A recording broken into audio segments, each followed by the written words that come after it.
If you're playing chicken with the world and everyone knows you're the biggest bluffer at the table, they're not gonna swerve. They're gonna make you swerve. And if we don't swerve, then we do a head-on collision. We are launching an economic onslaught against Iran's financial connections around the globe.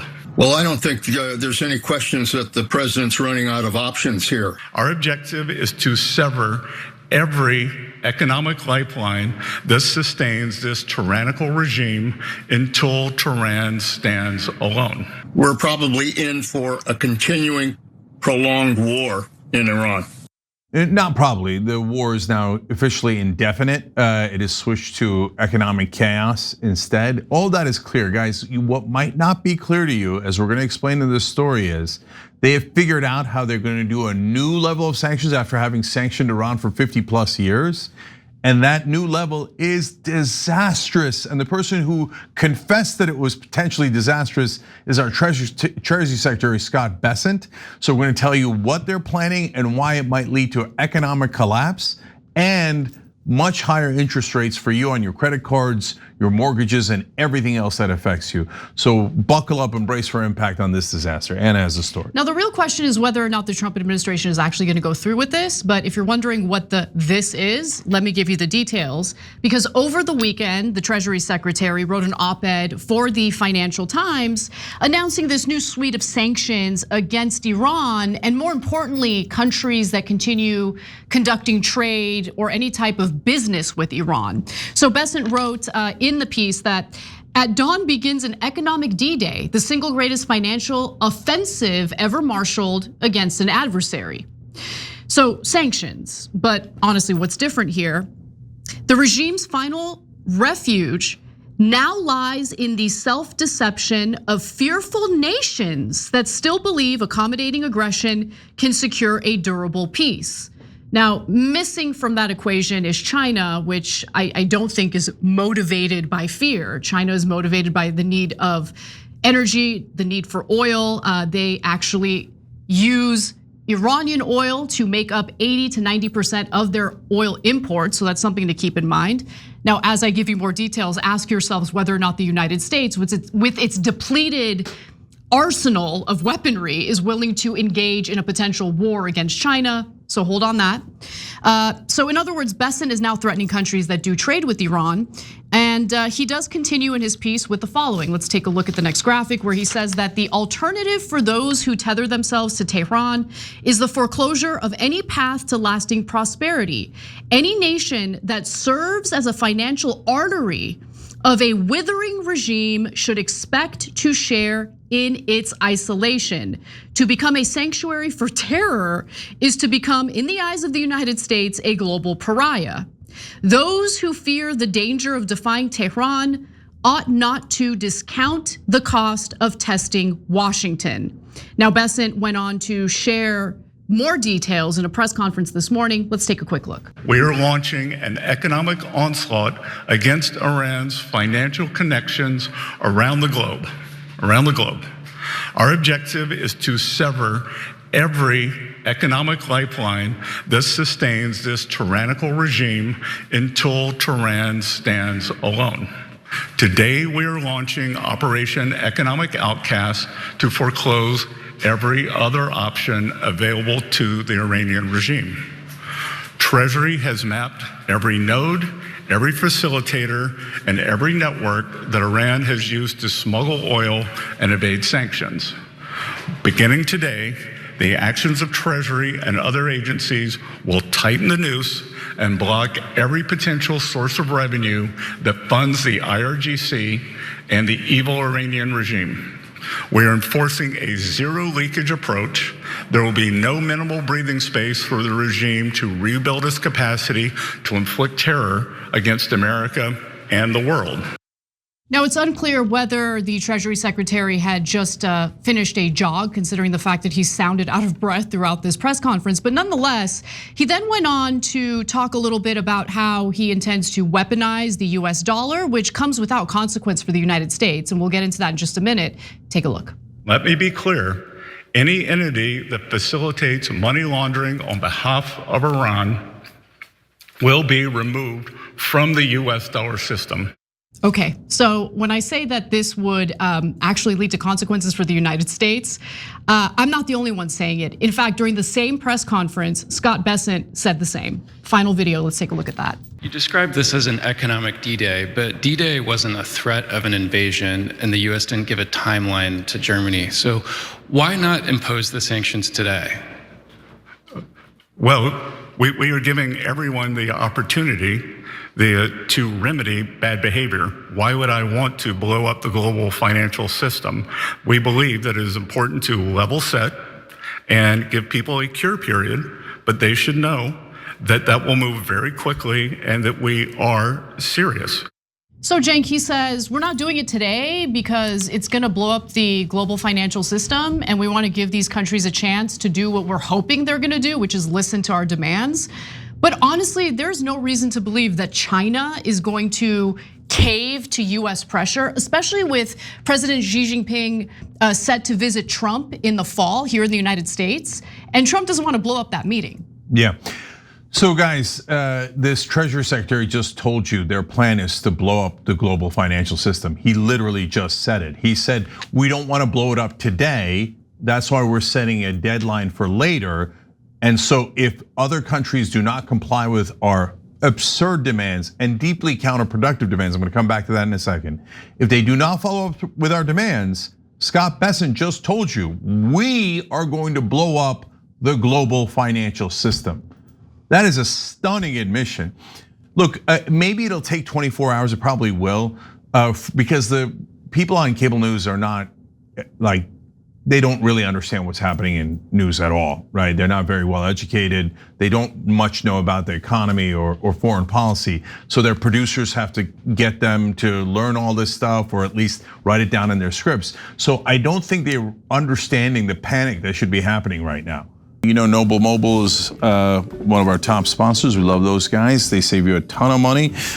So they've got a new proposal for you guys. It's gonna save you even more.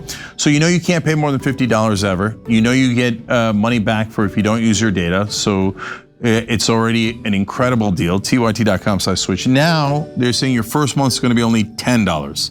So that's, depending on how much data you use, savings of $20 to $40, right?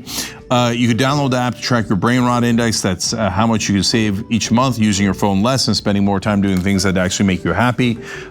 So just a ton of wins in here, and the cell phone service for me has been perfect. I didn't have to change my phone or anything else on the phone.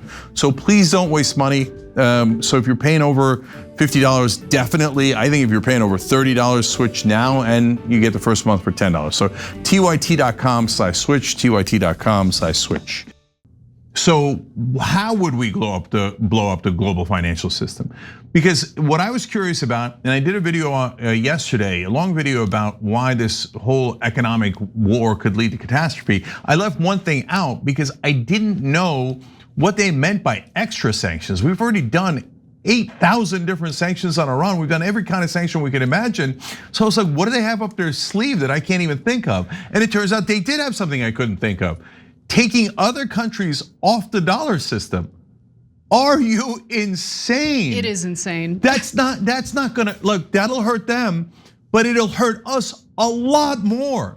So look, people say that sometimes, but they never explain it. I need you to understand, the entire world uses the American dollar as basically their reserve currency and how they trade, and it's become the global currency. If they come off the dollar as a global currency, that would mean that our interest rates go up significantly.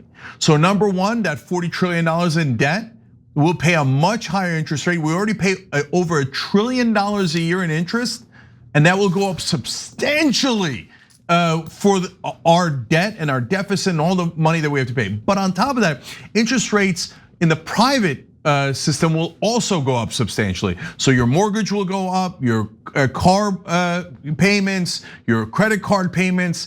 It'll be economically backbreaking for us and for the whole world. That's why Bessent just said it would blow up the entire financial system. But that's not all. It would also damage the US in that right now, because the global currency is the US, we have the ability to do much tougher economic sanctions, and people cannot escape those sanctions because we're the global currency. When we're not the global currency, we lose one of our economic tools. Now, look, I don't think we've used that tool in a way that's really helped America, and it's hurt the rest of the world, these economic sanctions, but that would now no longer be in our toolbox. And whenever there's global trade deals, they check with us because we have the reserve currency. Now, when there will be trade deals, they don't need the US. They won't need to check with us. We lose a tremendous amount of our military power and our economic power, let alone the almost near certain collapse that it would create, not just for us, but for the entire global economy. So, Anna, we're going to play chicken with the entire world. And either this is a bluff, and if this is a bluff, then that's it. No country's ever gonna listen to us on any threat, period. I think we're already there. Well, and that gets to the other problem. If you're playing chicken with the world and everyone knows you're the biggest bluffer at the table, they're not gonna swerve. They're gonna make you swerve. And if we don't swerve, then we do a head-on collision. That's what we're, in my opinion, headed for. And you look, just to kind of put it in real world terms that is easy to understand.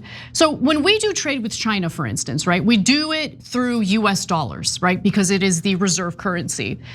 You can imagine a day in which China says, all right, US, you really need our rare earth minerals badly, but we're not gonna sell you our rare earth minerals with US dollars. We're not gonna take US dollars. We want gold instead. You know, that's an example of how this could play out in real world terms. And look, I do think that Secretary Bessent is bluffing, because I do think that he is worried about blowing the global economy.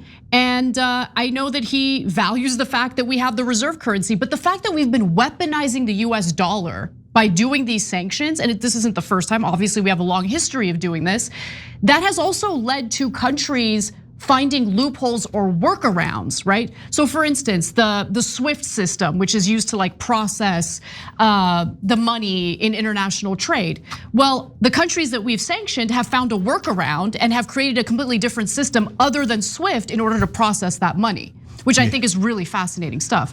So I've got to tell you a couple more things about that. So if they do a workaround and then people don't need to buy treasuries anymore. That's part of the reason why our interest rate would go up.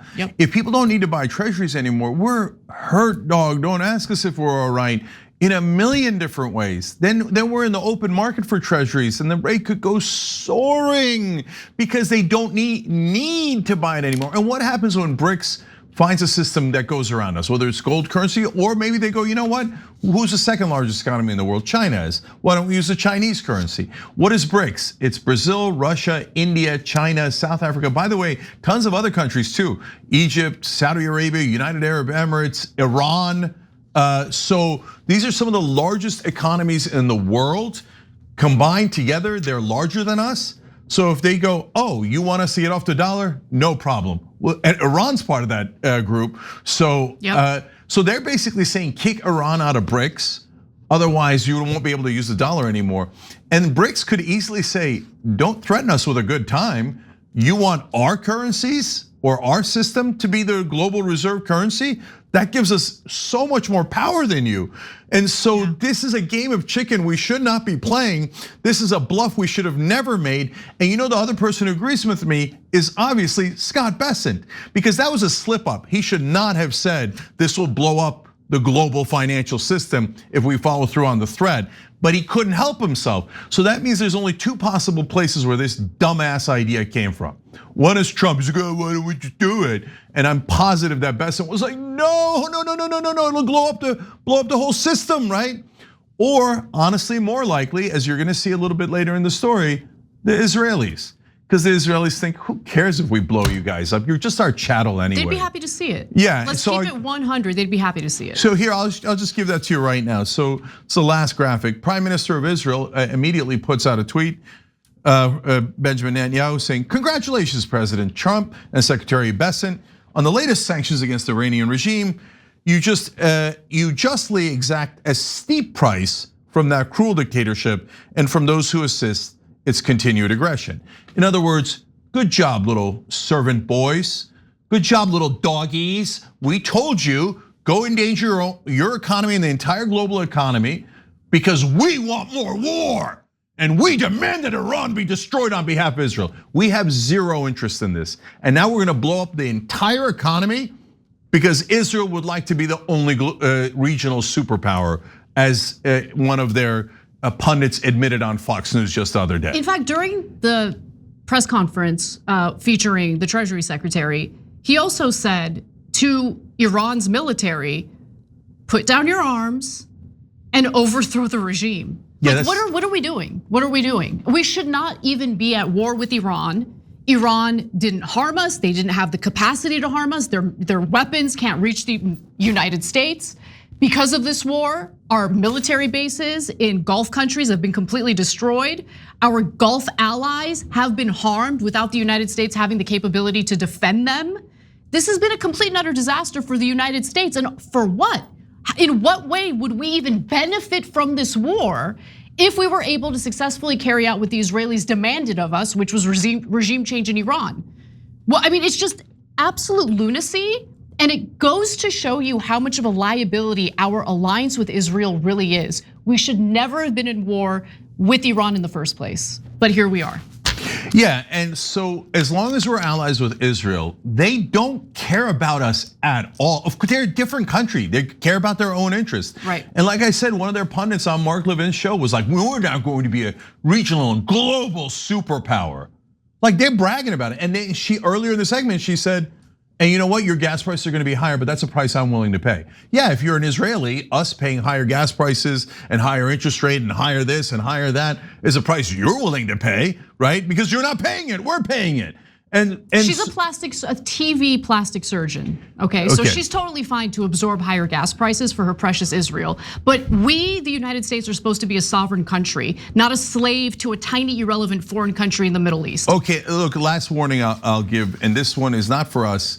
And for the public, it doesn't really matter because your opinion doesn't matter, our opinion doesn't matter. There's only one opinion that matters in terms of American foreign policy, and that's Benjamin Netanyahu. And that's why if you vote for Biden or you vote for Trump, you get Netanyahu. It doesn't matter. It doesn't matter. You vote for Hakeem Jeffries as Speaker of the House or Mike Johnson as Speaker of the House, you get Netanyahu. It doesn't matter, okay? So my warning is to Israel. So, and this isn't about anything we're gonna do, okay? This is you morons, you lunatic fascist cult that is totally out of control. Do you understand that if you destroy the American economy, that Americans are going to be furious with you? And no amount of your BS propaganda, I don't care if you buy every cable news anchor and their aunts and their cousins and their kids, and you buy every politician, you buy every priest, you buy every single leader in this country, it's not going to matter. Because we already know it's Israel. Over 60% of the country already knows it's Israel that's doing all of this. And so if their leaders go, now, hey, good American boys and girls and dogs, sit for Israel. We're not gonna sit. And it doesn't matter what we say. There's going to be a rage against Israel, and very, very justifiably, that is going to change the dynamic of our relationship with Israel in a way apparently these lunatics don't understand. And also, forget being allies, forget milking us for all we've got, forget the hundreds of billions you've taken off of us, forget your emerging militaries and technologies, forget all of that. You will become our enemies, our enemies. Have you ever been an enemy of America? It doesn't end well. So good luck. Keep pressing, keep putting that boot on the neck of Trump and every other dog that you have obviously bought, purchased here in America, and you can get your dogs on cable TV to pretend that you're the victim or something, and to pretend this war isn't for you, but it isn't going to work. You cause this collapse, and there will be a fury like you've never seen. Every time you ring the bell below, an angel gets his wings. Totally not true, but it does keep you updated on our live shows.